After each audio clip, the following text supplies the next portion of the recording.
सबसे पहले कि प्लास्टर ऑफ पेरिस का फॉर्मूला होता क्या है उसको लिखते हैं।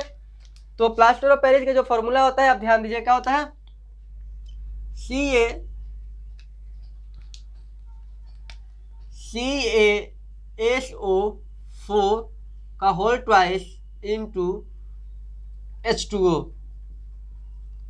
ठीक है, इसको ऐसे भी लिख सकते हैं या फिर इसी चीज को लिखेंगे तो CaSO4 इंटू 1/2 H2O।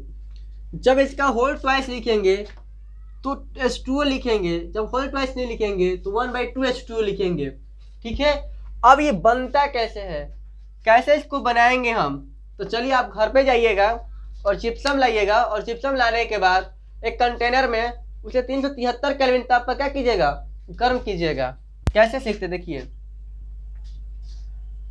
बनाने का विधि आप भी अपने एग्जाम में क्या करेंगे, ऐसे ही लिखेंगे। ठीक है, तो यहां लिखना है कि जब जिप्सम को, किसको, जिप्सम को कितने डिग्री, 373 केल्विन या फिर 100 डिग्री सेंटीग्रेड पर, ठीक है, गर्म किया जाता है, गर्म किया जाता है तो plaster of Paris, plaster of Paris तथा जल बनता है, जल बनता है। पहले इतना लिख देना है आपको, उसके बाद इसका विधि लिखना, मतलब मेथड जैसे होता है, इक्वेशन, इक्वेशन समीकरण लिखना है। ये तो हम लोग लैंग्वेज भी लिख दिया, अब इसका इक्वेशन लिखेंगे। इक्वेशन कैसे लिखेंगे, लिखेंगे यहाँ पे पहले जिप्सम का फॉर्मूला लिखेंगे तो CaSO4 का होल ट्वाइस इंटू 2H2O। ठीक है, कुछ जब हम लोग क्या करेंगे 373 डिग्री केल्विन ताप पे गर्म करेंगे तो होगा CaSO4, ठीक है, का CaSO4 का whole twice into H2O plus, ठीक है, इतना तो प्राप्त होगा ही। उसके बाद हमारा क्या होगा, H2O।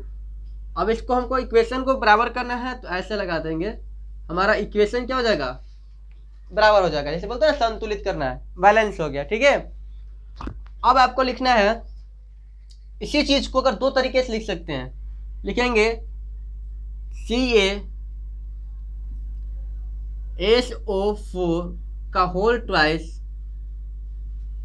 2H2O। अब इसको भी उतना ही डिग्री केल्विन ताप पर गर्म करना है, 373 केल्विन ताप पे या 100 डिग्री सेल्सियस पे, 100 डिग्री सेल्सियस भी लिख सकते हैं। तो गर्म करेंगे तो CaSO4 यहाँ पे होल ट्वाइस नहीं करेंगे और यहाँ लिखेंगे 1/2 H2O हो जाएगा और यहाँ हो जाएगा 3/2 H2O। ठीक है, इतना आपको प्राप्त होगा। या तो आप ऊपर वाला लिखिए या आप दोनों इक्वेशन लिख दीजिए, कोई प्रॉब्लम नहीं है। ये आपका क्या था, बनाने का विधि। एग्जाम हॉल में सेम टू सेम इसी तरह से लिखना है, याद रखना। इतना लिख लिए। अब क्या करेंगे हम लोग कि इसका गुण क्या होता है वो समझेंगे, प्रॉपर्टीज क्या है। तो गुण लिखेंगे, यहां पे लिखेंगे गुण। पहला गुण यह सफेद और रवेदार होता है, लिखेंगे यह सफेद और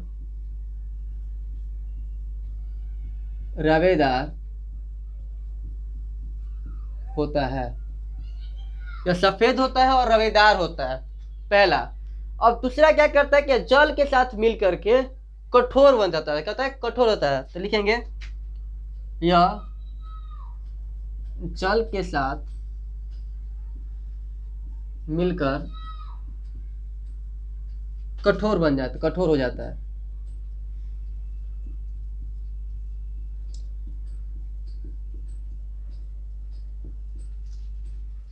और एक लिख सकते हैं कि जब यहां तक तो 100 डिग्री सेल्सियस कर रहे हैं, जब इसको और गर्म करेंगे तो क्या होगा, कि जब इसे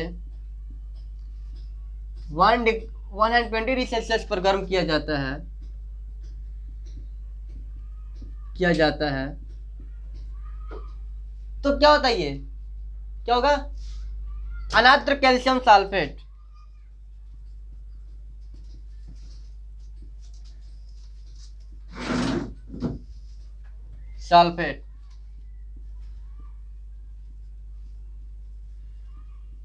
बनता है, नीचे दिखाई दे रहा है ना, जिसे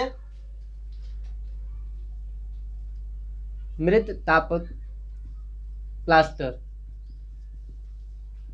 कहते हैं। ये आपका प्रॉपर्टी, मतलब ये गुण हो गया आपका किसका, प्लास्टर ऑफ पेरिस का। ये प्लास्टर ऑफ पेरिस का गुण हो गया, इतना समझ गए। अब जो हम लोग को करना है कि इसका उपयोग क्या होता है उसको लिखते हैं। तो आप चलिए उपयोग लिखते हैं हम इसका।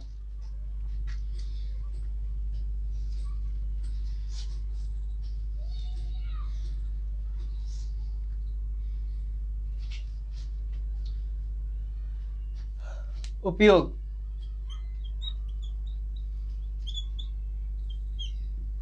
पहला उपयोग कि हम लोग हड्डियों को, टूटे हुए हड्डियों को जोड़ने में करते हैं।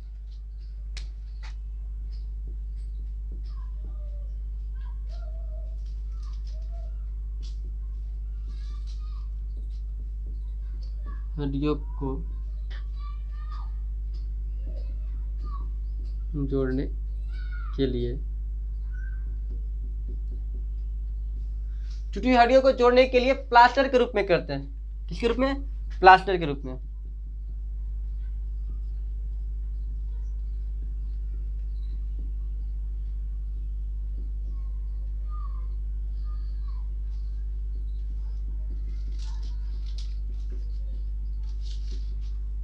ठीक है, दूसरा अगर लिखे हम लोग, दूसरा अगर कोई पॉइंट है तो दूसरा क्या हो जाएगा, दूसरा है खिलौने और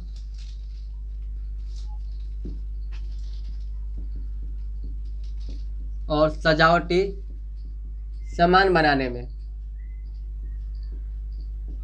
खिलौने जैसे कि आप कोई भी अगर पहले के अगर व्हाइट खिलौने आते थे और उसके गुलदस्ते में जो फूल को गाड़ने के लिए किया जाता था, उसमें भी इसका उपयोग किया जाता है। अगला क्या हो जाएगा, दीवार के छिद्रों, दीवार के छिद्र को बंद करने में, दीवार के छिद्र को बंद करने में किया जाता है। मूर्ति बनाने में क्या होता है, क्या मूर्ति बनाने में, इन सभी कार्यों में प्लास्टर ऑफ पेरिस का उपयोग किया जाता है। आप अपने घर में भी प्लास्टर ऑफ पेरिस बहुत जगह देखे होंगे, तो यही है प्लास्टर ऑफ पेरिस। तो आपको एग्जाम में पूरा लिख करके आना है। तो आप लोग मिलते हैं अगले वीडियो में। आज का धन्यवाद, थैंक यू।